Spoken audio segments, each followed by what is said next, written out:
Salut les amis, j'espère que vous allez bien. Mercredi, le Barça affronte le Dynamo Kiev pour la troisième journée de Ligue des Champions. On va voir dans cette vidéo l'analyse de ce match. On va parler aussi actualité et quelles sont les compositions probables que devraient aligner les deux formations. Donc accrochez-vous bien, on est parti pour une nouvelle vidéo.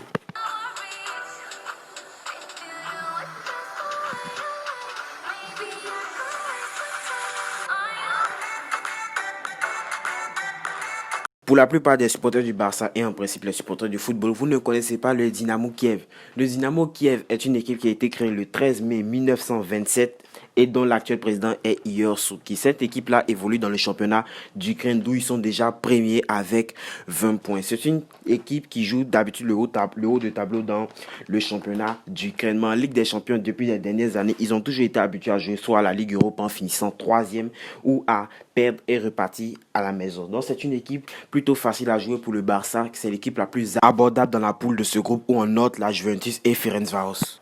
Du côté du FC Barcelone, c'est la crise avec un nouveau match nul contre Alaves qui sont logés à la 12e place du championnat qui laisse l'Atlético de Madrid, le Real de Madrid et la Real Sociedad s'envoler en haut du classement. Maintenant, nous allons voir les actualités qui secouent le club Blaugrana. Nous allons commencer à parler de l'actualité qui secoue le FC Barcelone en commençant par les gardiens de but pour monter jusqu'aux attaquants. En premier, nous pouvons noter le retour de blessure de Ter Stegen qui revient à son meilleur niveau et qui participe aux entraînements, mais qui, selon Ronald Koeman, est encore trop juste pour débuter les matchs. Ronald Koeman a fait ses déclarations-ci sur Neto. Neto est le meilleur joueur à son poste en ce début de saison. Il nous a sauvés plusieurs fois.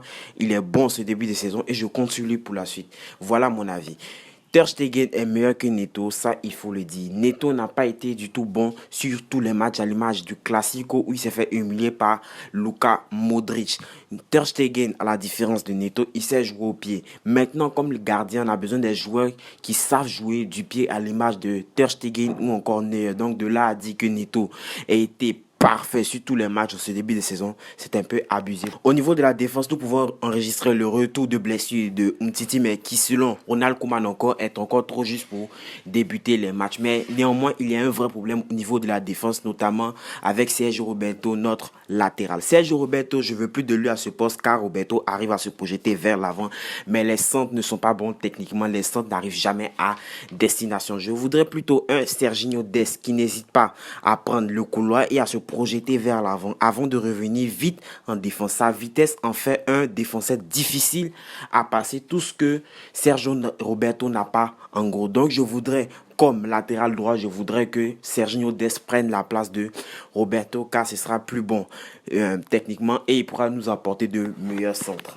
Ensuite, notre latéral gauche, Jordi Alba, qui est revenu de blessure, réalise de très bons matchs, notamment les deux derniers matchs. Il a joué très bien, mais je voudrais qu'on laisse plutôt jouer un Junior Firpo, car Jordi Alba, je le rappelle, vient à peine de blessure. Il est encore trop juste. On sait que Jordi Alba est un joueur qui se blesse très facilement, donc je voudrais qu'on le laisse en repos pour ce match et qu'on laisse jouer Junior Firpo, car tôt ou tard, il finira par remplacer Jordi Alba. Donc, il va falloir faire confiance à Junior Firpo pour ce match. Maintenant, nous allons parler des milieux de terrain en principauté. Riqui Puig qui était absent du match contre Alaves, notamment à cause d'une décision technique. Mais moi, je pense que ce n'est pas à cause d'une décision technique que Riqui Puig n'a pas été aligné. On se rappelle, en début de saison, Riqui Puig n'était pas du tout désiré par Ronald Koeman. Ronald Koeman ne veut pas faire jouer Riqui Puig. Riqui Puig, selon moi, doit commencer à jouer au pire parti car c'est possible à 20, c'est pas possible qu'à 21 ans, il ne puisse pas jouer de match. Et comme on le sait, un joueur qui ne joue pas régresse. Donc, il va falloir que Riqui Puig prenne une décision. Soit il reste, soit il part, car s'il ne joue pas, il va finir par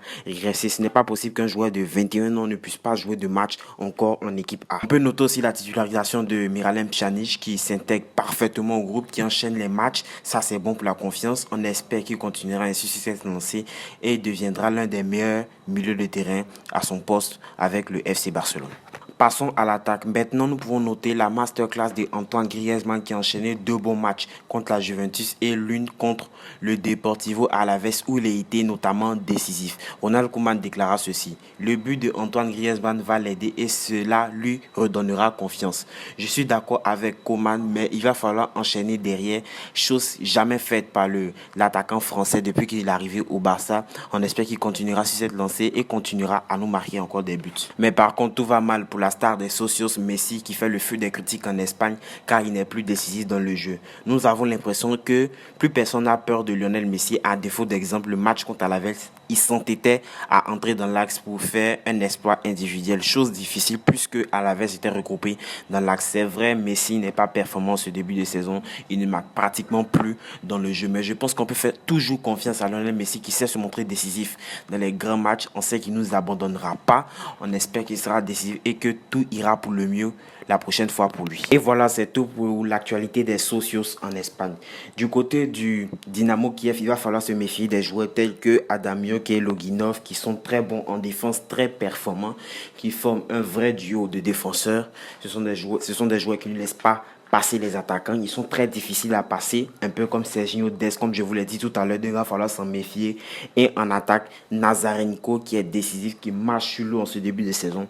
Il va falloir se méfier de ces joueurs-là pour le FC Barcelone. Mais par contre, les points faibles de cette équipe du Dynamo Kiev, c'est les ailes. Ils ne sont pas très performants sur les ailes, les joueurs d'ailes.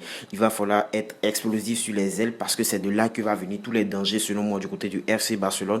On a vu quand ils ont joué contre la Juventus où ils ont perdu de peu sur un but de Alvaro Morata. Ils ont beaucoup joué sur les ailes. Donc les attaquants Blaugrana devront beaucoup jouer sur les ailes. Donc je voudrais plus un Ansu Fati pour déborder, pour faire des centres de malade et un Serginho Dest bien évidemment. Si on a ces deux joueurs là sur les côtés, ça risque de faire très mal pour les joueurs du Dynamo Kiev. Maintenant, nous allons attaquer les compositions probables de ces deux formations.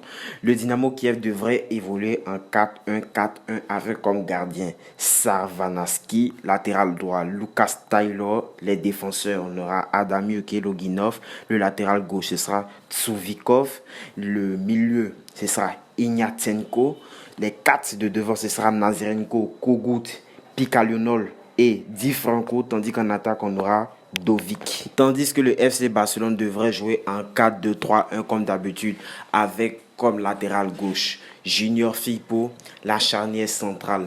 On aura Piqué l'anglais, le latéral droit, je ne veux pas de Serginho Roberto, je veux un Serginho Dest. Les deux de devant, ce sera Pjanic et Frenkie de Jong, les trois en soutien de l'attaquant de pointe. Ansu Fati, Messi et Dembélé, tandis que l'attaquant de pointe, bien évidemment, Griezmann. Si tu as kiffé cette vidéo, n'oublie pas de me faire un retour juste en bas en t'abonnant, likant et en partageant cette vidéo. Nous, on se dit à la prochaine vidéo, prochain débrief, prochain avant-match. Tchuss!